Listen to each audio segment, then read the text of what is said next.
하나님이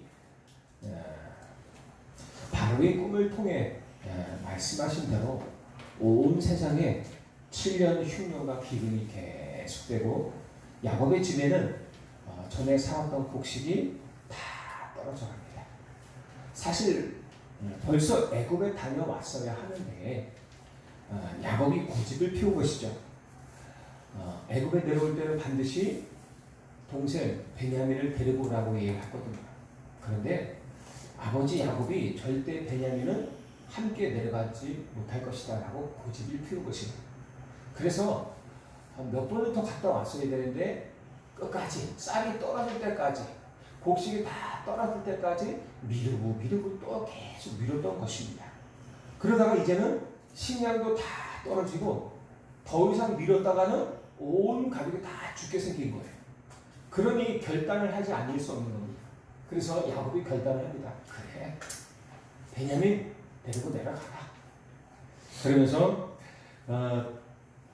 이제 이 베냐민이 형들과 함께 애굽에 내려가고 그리고 요셉을 만나게 됩니다. 오늘 말씀은요, 말씀의 제목처럼 하나님은 작은 일에도 큰 뜻을 이루십니다. 그렇다면 하나님의 큰 뜻이 뭔지 알아야 될 거 아니에요. 그것을 알려면 우리가 먼저 야곱의 가족이 애굽에 들어가게 된 동기와 다시 그곳에서 나오게 된 동기를 알아야 되거든요. 첫 번째, 애굽에 들어가는 동기가 뭘까요? 야곱의 가족들이 단순히 기근 때문에 살기 위해서 애굽에 들어가는 걸까요? 물론 보여지는 것에서는 그렇게 보입니다. 기근 때문에 살기 위해 애굽에 들어간 것도 있어요, 사실은. 그런데 그게 우리 눈에 보여지는 것이란 말입니다. 그런데 더 큰 동기가 있어요. 더 큰 동기라는 얘기는 하나님의 큰 계획이라는 얘기죠. 창세기 15장의 9절에서 13절에 보면 하나님이 아브라함에게 네 몸에서 난 후손이 네 상속자가 될 것이고 내가 이 가나안 땅을 너에게 주려고 내가 너를 불렀다라고 말씀을 합니다. 아브라함에게 하나님께서요. 그런데 아브라함이 그 약속을 듣고 하나님에게 다시 물어요. 하나님께서 내게 약속한 이 땅을 내가 받을 줄을 내가 어떻게 알겠사옵니까? 증거 주세요. 라고 얘기를 해요. 그때 하나님이 아브라함에게 피제사 드려라. 암소와 암염소와 순양과 그리고 이 집비둘기 산비둘기 새끼를 가져와서 그걸 쪼개고 피를 흘려 나에게 제사를 드려라. 라고 하나님이 아브라함에게 얘기를 해요. 그래서 아브라함이 하나님 말씀하신 대로 이제 제사를 드립니다. 그런데 모든 동물은 다 그 몸을 쪼개가지고 피를 다 흘려요. 그런데 작은 집비둘기 새끼와 산비둘기 새끼는 거기 쪼개지 않고 피 흘리지 않고 그냥 하나님께 드리는 것입니다. 그런 우리가 그게 사실 뭐 문제 있습니까? 라고 얘기했지만 그게 사실 큰 실수예요. 피는 생명과 관계 있습니다. 레위기서 11장 17절에 보면 사람의 생명은 피에 있느니라 라고 얘기해요.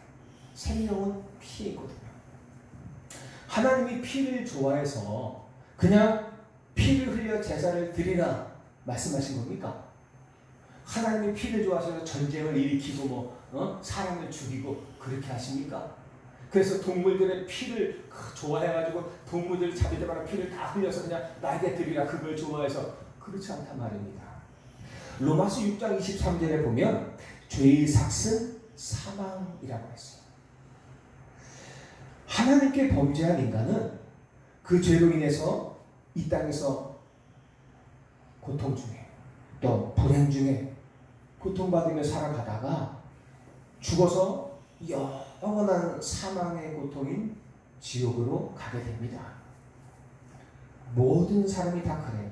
그런데 그리스도께서 십자가에서 대속제물이 되셔서 우리 죄인된 인간을 대신하여 십자가에서 죽으시고 피 흘려 죽으시고 부활하셨어요.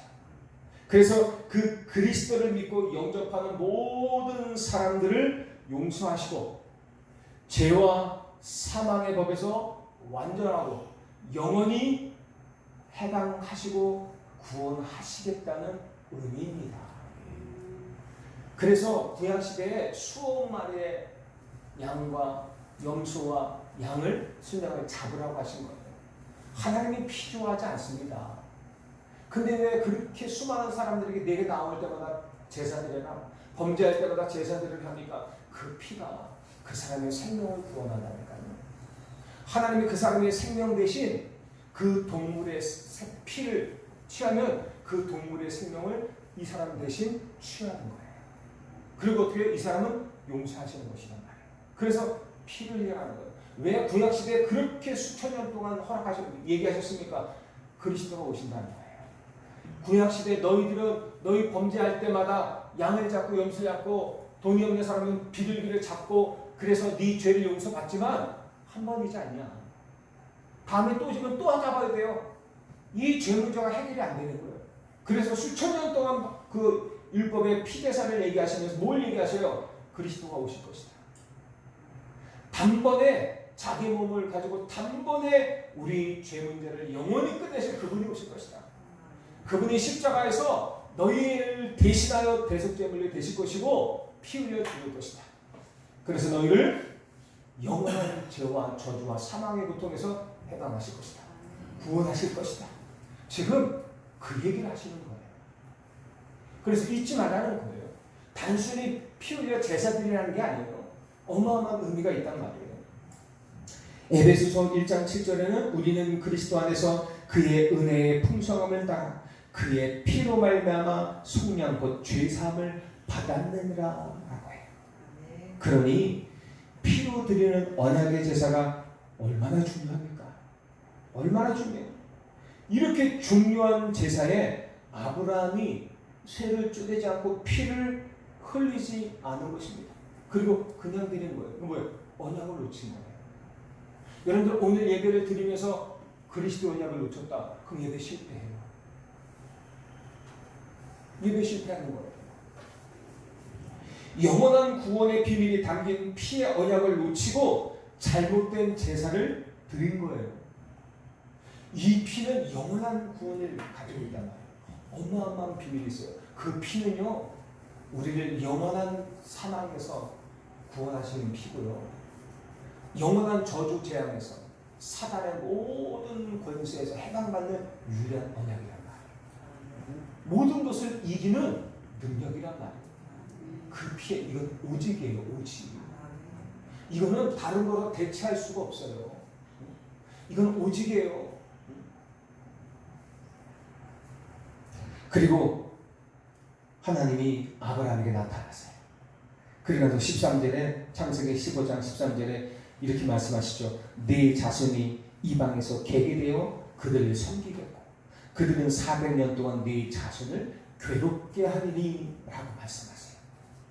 이미 아브라함 때 하나님이 이스라엘 백성들이 애굽에서 괴롭게 노예생활을 할 것을 말씀하고 있는 것입니다. 결국 이 일로 인해서 여러분들이 알다시피 이스라엘 백성들이 400년 동안 노예로 고통받는 거예요. 여러분들 언약이 희미해지면 어려움이 다가옵니다. 아예 언약 잠깐 놓친 게 그건 잠깐 놓친 게 아니에요. 언약은 생명이라니까요. 우리의 생명이에요. 지금도 빨리빨리 살아서 역사하고 우리 멸망 위로 끌고 가고 있는 그 사탄의 권세를 꺾는 유일한 비밀이라니까요. 우리가 죄와 저주에서 저주를 당하지 않고 재앙을 따라잡고 우리가 이길 수 있는 유일한 비밀이란 말이에요. 언약은 놓쳐도 되고 잠깐 놓쳐도 되고 잊어버려야 되는 게 아니에요. 언약은 24시 360일 평생 선명해져야 돼요. 그래서 계속 말씀을 드려야 돼요. 그래서 계속 그리스도 이름으로 기도하라는 거예요. 잊지 말라는 거예요. 그 그리스도가 어떤 이름인지 절대 잊지 말라는 거예요. 여러분들 저와 여러분들이 이 그리스도 이름을 놓쳐버리면 그때부터 문제가 와요. 왜? 그 그리스도 이름을 두려워하는 그놈이 이제는 나를 두려워하지 않아요. 내가 그리스도 언약을 붙잡고 확신하고 있을 때 그놈이 나를 두려워해요. 그러나 내가 그리스도 언약을 놓치고 힘해졌을 때 사단은 절대 나를 두려워하지 않습니다. 그래서 공격하는 거예요. 사단은 뭐예요? 도둑놈이에요. 도적질하고 죽이고 멸망시키는 놈이에요. 살인자예요. 그러니까 문제가 오는 거예요. 자, 애굽에서 나오게 돼요. 나중에. 그럼 애굽에서 나오는 이게 애굽에 들어가는 동기가 되었단 말입니다. 이 언약 놓친 것이 결국은. 물론 하나님께서 아직 그 가나안 땅 사람들이 죄악에 관여하지 않았다 그래서 더 시간표를 그 사람들이 용서받을 수 있는 시간을 더 주셨어요. 400년 동안. 당장 주셔야 되는데 하나님이 그들이 용서받을 수 있는 400년 아직 죄악이 가득 차지 않았다. 이 얘기는 뭐예요? 아직 죄가 더 차기를 기다린다 이런 개념이에요? 그게 아니란 말이에요. 그들이 용서를 받을 때 그들이 회개할 때를 기다리는 거예요. 400년의 기회를 주신 거예요. 우리는 대부분 죄악에 관영되지 않았다는 말은 어떻게 죄악이 차기를 기다린다라고 그렇게도 말할 수 있겠죠. 근데 하나님은 생명을 사랑하시는 분입니다. 한 영혼 이방인도 너무너무 사랑하시는 분이에요. 예수 그리스도의 십자가 죽으심이 우리만을 위한 죽음이에요. 우리가 예수 안 믿을 때 우리도 이방인이었어요. 우리도 우상 숭배했단 말이에요. 얘기했잖아요. 제가 고3 때 우상 숭배 우상 숭배 엄청 했어요. 제 지갑에 늘 부적을 끼고 다녔어요. 그게 나를 도와줄 줄 알고 예전에 그런 신문에서 한번 제가 읽은 기억이 있는지 기억이 있는데 제 기억은 지금 그래요.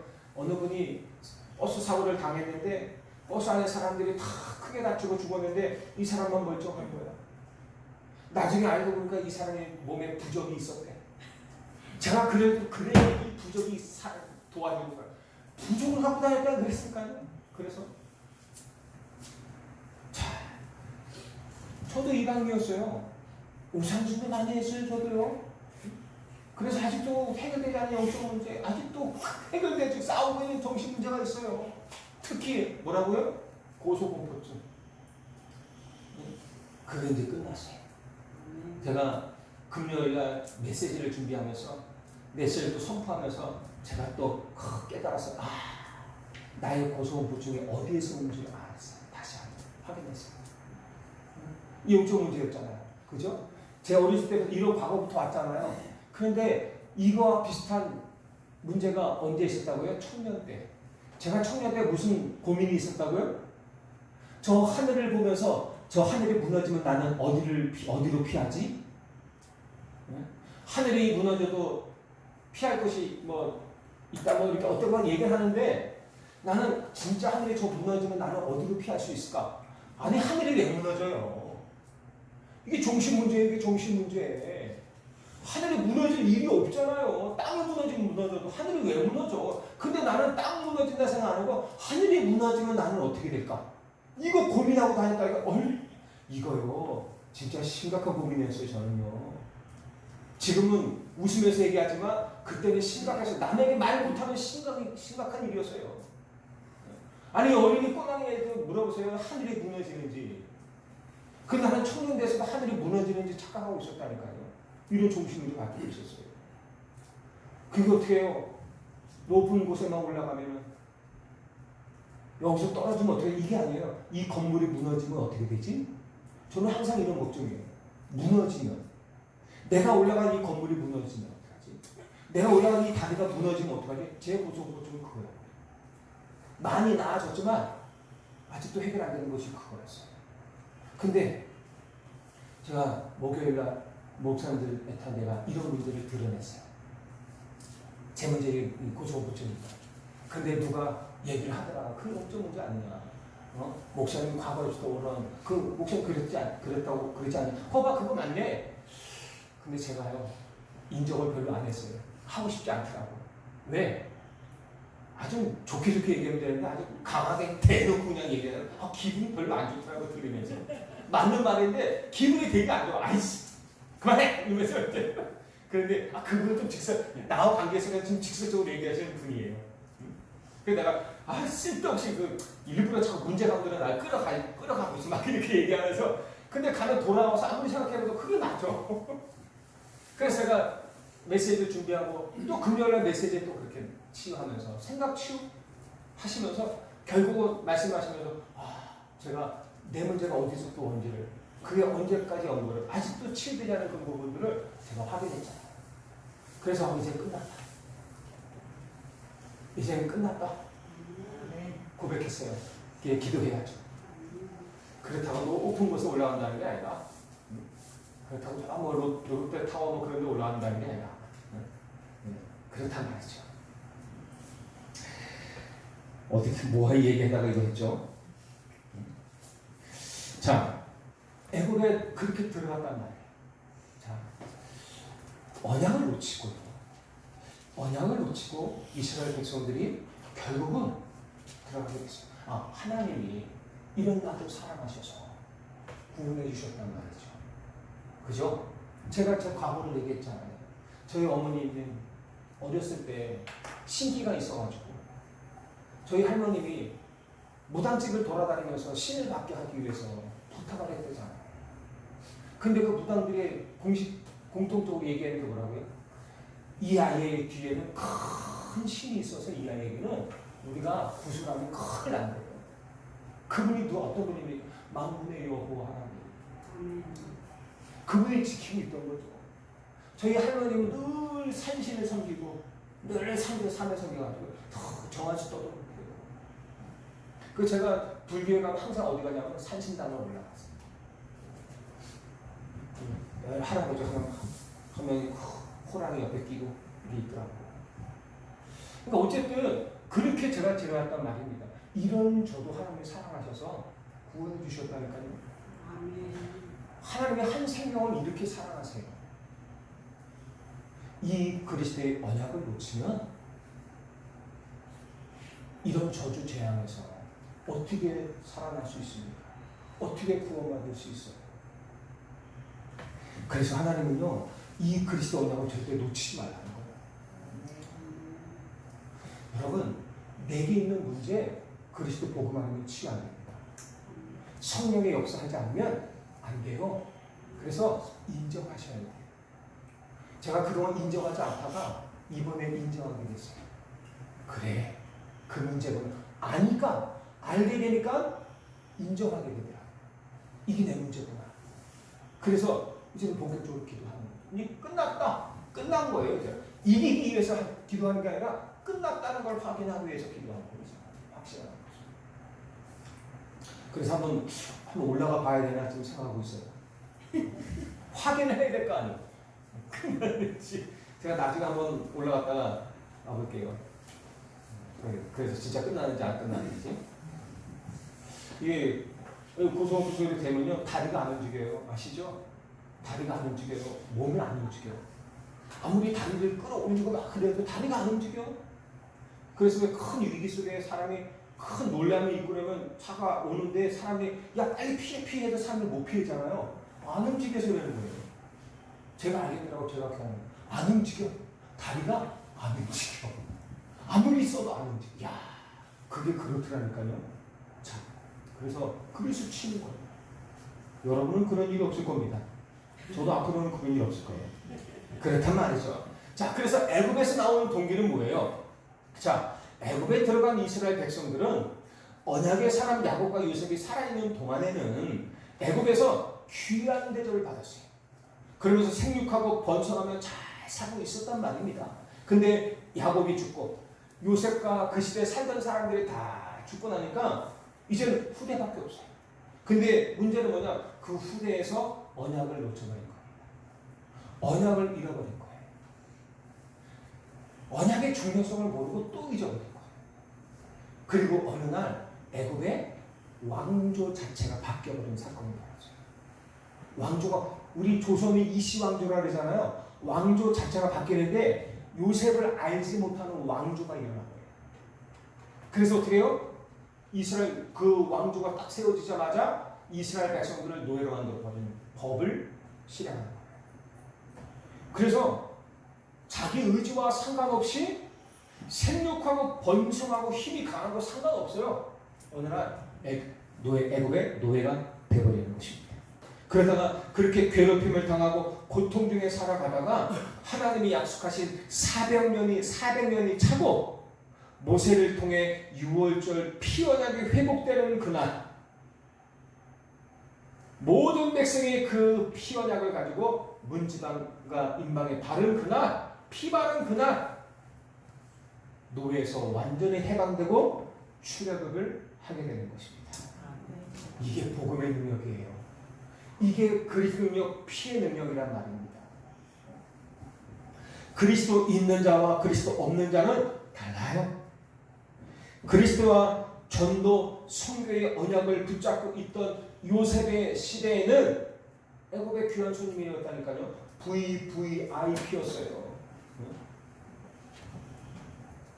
그런데 이 언약을 놓치고 살던 후대에는 똑같은 애굽의 현장이에요. 그런데도 불구하고 모세가 피 언약을 깨닫고 피제사의 비밀을 깨닫고 이스라엘 백성들에게 피발랄 할 때까지 힘겹고 고통스러운 노예 생활을 하고 있었단 말이죠. 여러분들 잘 기억하셔야 됩니다. 왜 하나님께서 이 말씀을 하셨을까요? 저는 이 말씀을 전달하기 전에 어떤 생각이 들었냐, 기도하면서 어떤 생각이 들었냐면, 하나님 왜 이 중요한 말씀하는데 몸이 이렇게 별로 안 좋습니까? 근데 마음이 딱 오가요. 그래서 네 몸이 안 좋은 거야. 왜? 이 말을 네가 들떠서 얘기하면 되겠냐? 이 중요한 언약을 네가 들떠서 몸이 온전하고 몸이 괜찮으면 들뜰 거 아니야. 감정될 거 아니야. 그래서 내가 그러면 안 되기 때문에 한 거야. 마음이 다 오더라고요. 그렇군요. 그래서 제가 이해하는 감정을 많이 죽이고 있습니다. 저절로 죽어져. 안 그러면 벌써 막 소리 질렀을 텐데. 그러니까 하나님의 작은 일이지만 하나님의 큰 계획을 이루는 일이란 말이에요. 우리에게 일하는 모든 것들이 그래요. 그리스도는 우리를 모든 죄와 저주와 지옥의 권세에서, 그리고 지금도 우리 가운데 역사하여서 고통과 실패와 멸망 가운데로 끌고 가고 있는 그 사탄과 귀신과 악령의 세력을 멸하신 유일한 이름입니다. 그 이름을 가진 자와 없는 자는 결코 같을 수가 없어요. 그래서 지금 저와 여러분이 드리고 있는 이 언약의 예배가 얼마나 큰 응답이고 축복인지 알아야 합니다. 너무 중요해요. 같은 예배지만 예수 그리스도의 십자가 언약이 살아있는 언약의 예배와 그리스도 없는 종교적인 예배는 다릅니다. 그리스도의 십자가 피 언약이 살아있는 예배에 달라요. 그 안에 하나님의 나라가 임하고 성삼위 하나님의 역사가 임하고 보좌의 능력이 임하고 흑암의 권세가 결박되는 자예요. 종교적인 예배와는 다른 어마어마한 일이 있어요. 그 시간에 어떻게 해요? 우리 영적 문제가 치유되는 거예요. 우리 중심 문제가 치유돼요. 우리 육신의 질병 문제가 다 치유되는 시간이에요. 여러분들 한번 믿고 기도를 보세요. 그리고 말씀을 받아보세요. 기도할 때요, 하나님 나의 문제 말씀을 들을 때 치유해 주시옵소서. 나의 육신 말씀을 들을 때 하나님 치유되게 하옵소서. 회복되게 하옵소서. 그리스도의 능력이 역사해 주옵소서. 그렇게 기도하면서 말씀 들어보십시오. 다를 거란 말입니다. 이걸 사람들이 모르고 있어요. 그래서 바리새인과 유대인들이 이걸 모르고 사탄에게 속아서요, 하나님을 떠나 우상을 섬기며 종로로 타다가 철저히 망한 거예요. 철저히 망했어요. 우리가 현장에서 예수 그리스도 이름을 부르는 것이 얼마나 큰 능력이고 축복인지 잘 알아야 됩니다. 여러분들이 현장 가보세요. 보통 현장 아닙니다. 그곳에서 내가 그리스도의 비밀을 알고 그리스도 축복 속에서 그 이름을 부를 수 있다. 그거요, 얼마나 큰 축복인데요. 그 현장에 수많은 일들이 일어나는데 아무것도 배경도 없고 그 권세와 신분도 알지 못하고 그리스도 언약도 알지 못하고 해서 어떻게 하면 고민하고 덜덜 떨면서 어떻게 이 문제 해결할 수 있지? 그 어려움 속에서 고민하고 염려하며 갈등하고 있는 그 사람과 그 어떤 현장 가도요, 그 속에서 그리스도의 어마어마한 비밀을 가지고 그 현장에서 기도하는 사람 달라요. 그게 어마어마한 축복입니다. 영원히 빠져나올 수 없고 반드시 멸망받아야 하는 하나님 떠난 원죄와 그로 인한 저주, 재앙, 사단의 권세에서 예수 그리스도의 십자가 피언약을 붙잡는 그날, 진정한 피제사의 의미를 아는 그날 완전하고도 영원히 저와 여러분의 모든 문제에서 해방되어 빠져나가게 될 것입니다. 아멘. 아직도 내 문제 속에 있으니까 여러분들 한번 찾아보세요. 아직도 내 영적 문제 있지 않아요? 아직도 내 정신적인 문제 있지 않아요? 아직 내 육신적인 문제에서 빠져나오고 있지 않아요? 문제 있고 없고가 중요한 게 아니에요. 그 속에 잡힌 게 문제예요. 빠져나와야 돼요. 육신 문제가 문제가 안 돼야 돼요. 정신 문제가 문제가 안 돼야 돼요. 내 영적 문제가 문제가 안 돼야 돼요. 그러려면 어떻게 해요? 그리스도. 이 구원의 비밀, 이 언약의 비밀을 정확히 알아야 돼요. 정말 십자가 피제사의 의미를 진짜 깨달아야 돼요. 그래야 완전 해방됩니다. 그래야 진짜 해방됩니다. 그래야 진짜 사탄의 권세가 떠나게 돼요. 진짜 내 몸에 악한 것들이 떠나게 된단 말이에요. 그게 진짜. 우리가 그 언약 진짜 붙잡고요. 이제 할 일은 뭐냐? 홍천, 강원, 민족 237 5천 종족 복음화. 이게 뭐예요? 나의 가나안 땅이에요. 여러분들의 업, 나의 가나안 땅입니다. 여러분들의 주신 기능, 그 가나안 땅을 복음화할 하나님의 방법입니다. 이것을 차지하는 것. 이제 우리가 얘기해요. 이것을 위해서 나에게 하나님이 함께 하시는 최고의 힘을 주셨어요. 최고의 권세 주셨어요. 최고의 배경 주셨어요. 성령 충만. 지난주 말씀드렸죠? 하나님의 성령은 나와 함께 하시고 인도하세요. 인도는 모든 것을 세밀히 가르치시고 알려주시고 깨닫게 하시고 인도하시고. 제가 늘 하나님께 기도하는 게 뭔지 아십니까? 제가 좀 무식한 사람이거든요. 제가 좀 공부도 못하고 머리도 나쁘고요. 제가 좀 제 머리 나쁜 거 우리 사모님이 제일 잘 알아요. 늘 제가 저한테 머리가 나쁘다고 해요. 기억력이 너무 없대. 그런데요, 이렇게 나빠도요, 이런 내가 현장을 어떻게 복음할 수 있겠습니까? 이런 내가요. 이런 나에게 하나님이 뭘 주셨어요? 최고의 힘을 주셨어요. 이거는 내 기억력과 상관없어요. 이거는 내 실력과 상관없어요. 하나님이 나에게 하나님 찬양하는 힘을 주셨어요. 전도자라는 힘을 주셨어요. 하나님 나에게 최고의 권세 주셨어요. 누구 이름으로? 예수 그리스도 이름으로.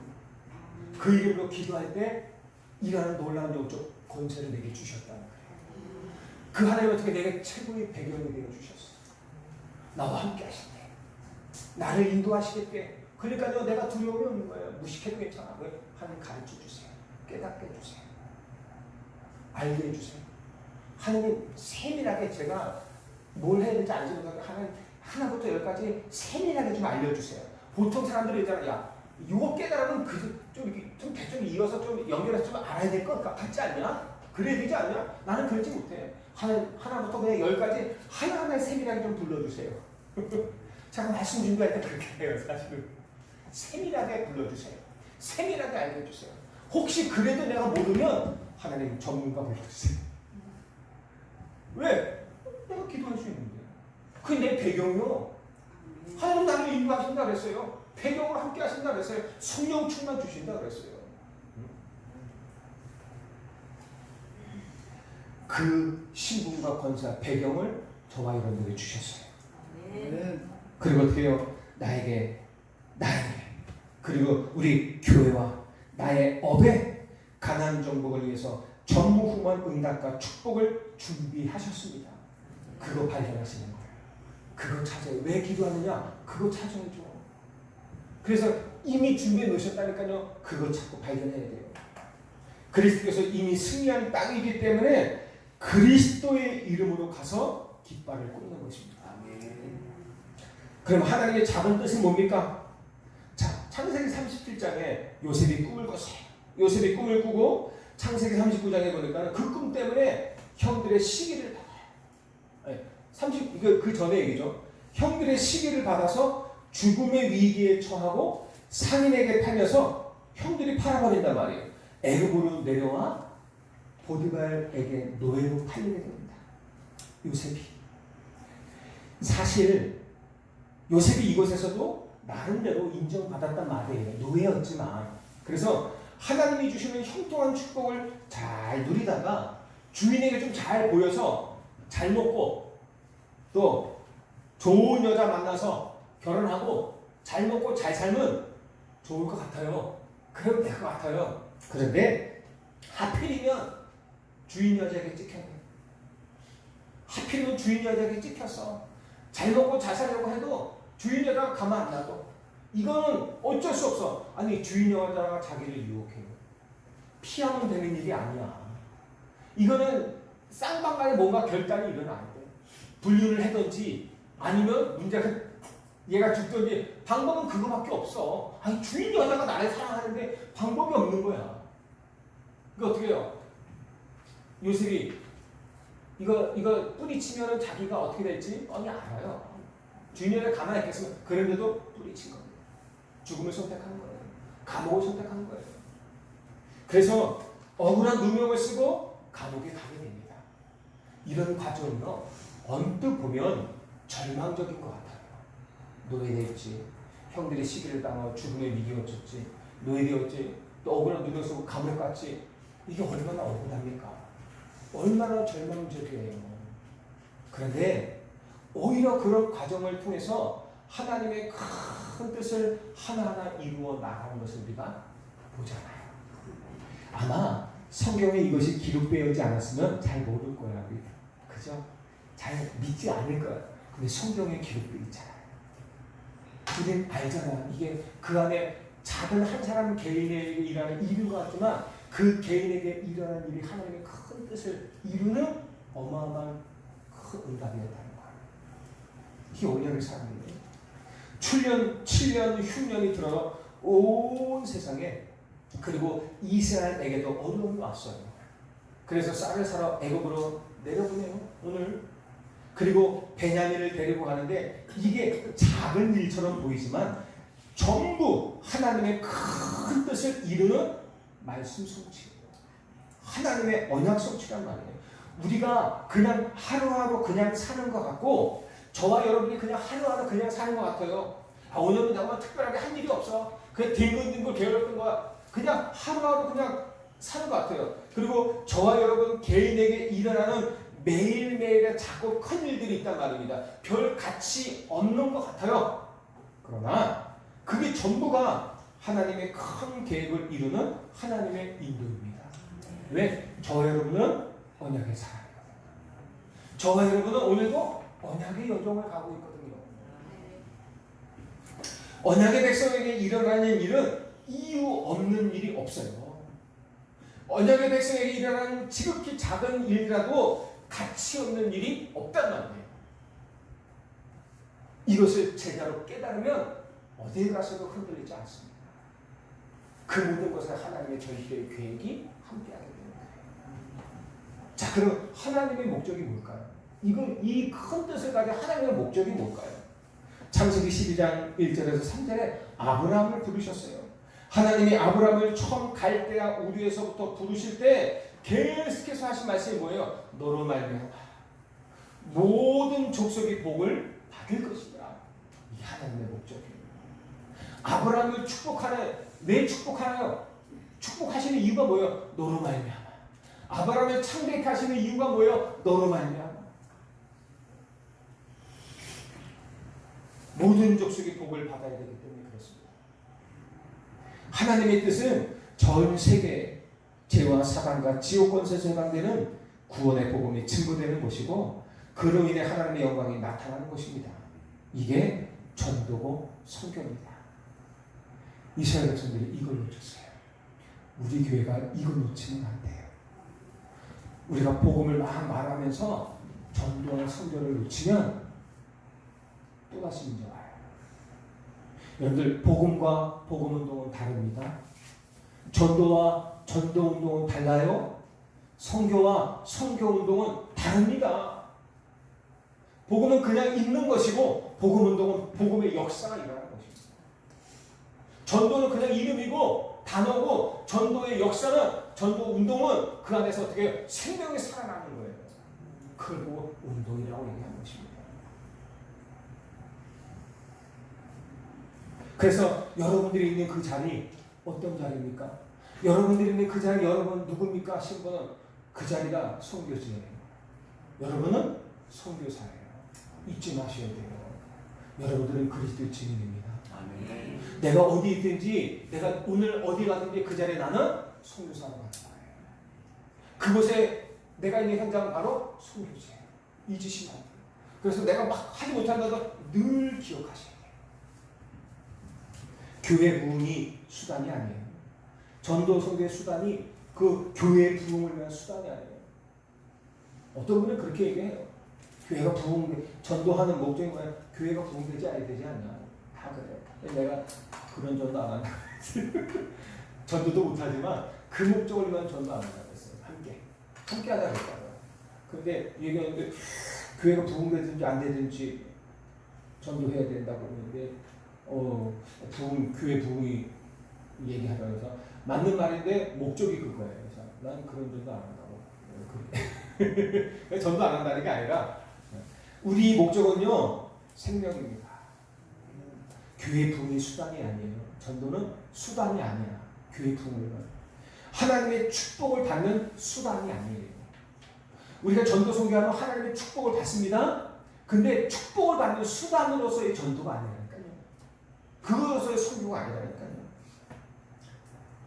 이게 우리 남은 인생의 이유입니다. 하나님의 목적이에요. 그런데 이 중요한 언약과 사명을 잃어버리니까 오히려 노예로 되어 살아가게 되는 것입니다. 마태복음 24장 14절에 이 천국 복음이 모든 민족에게 증언되기 위하여 온 세상에 전파되리니 그제야 끝이 오리라 하시니 세상 끝날이 언제 와요? 온 세상 이 복음이 증거됩니다. 마태복음 28장 16절에서 20절 너희는 가서 모든 민족을 제자로 삼아서 아버지와 아들과 성령의 이름으로 세례를 베풀라. 그러면서 볼지어다 내가 세상 끝날까지 너희와 항상 함께 있으리라. 이게 하나님의 뜻이에요. 사도행전 1장 8절에 그래서 뭐라 해요? 그래서 우리가 기도하는 이유가 뭐예요? 오직 성령 충만 받으라는 거예요. 오직 그래서 기도해서 오직 성령 받으라는 거예요.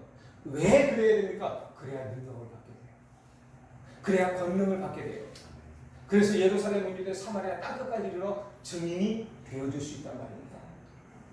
전도도 하는 것이 아니라 먼저 성령을 받으라는 거죠. 이게 우리의 기도입니다. 결론입니다. 여러분들 어떤 신앙생활이 승리하는 신앙생활일까요? 우리는 종교가 아니에요. 종교는 사람이 만들고 찾아가고 노력하는 것입니다. 그러나 복음은 하나님이 주신 것이에요. 나에게 찾아오신 것이에요. 그리고 믿음으로 하는 것이에요. 그게 복음이란 말이에요. 종교처럼 내가 만들고 내가 찾아가고 내가 노력하는 게 아니에요.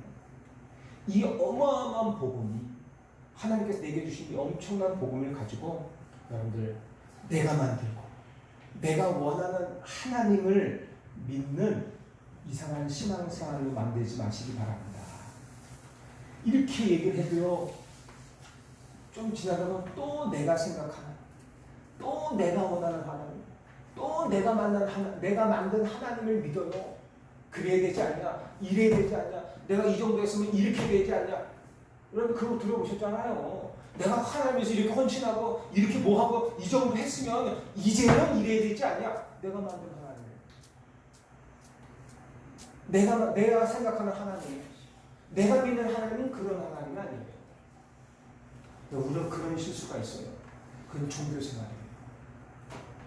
이왕이면 이 어마어마한 복음을 가지고 그런 종교생활 하지 말고 여러분을 찾아오셔서 부르시고 모든 믿는 자에게 구원을 주시는 하나님의 이 어마어마한 능력이 되는 진짜 복음을, 그래서 그 복음 안에서 내 인생이 완전하게 인도받고 그 안에서 완전히 승리하는, 그리고 완전히 성공하는 그런 전도자의 축복을 누리시기를 주님으로 축복합니다. 아멘. 하나님 감사합니다. 주는 그리스도시요 살아계신 하나님의 아들이십니다. 이 그리스도의 언약이 우리에게 오직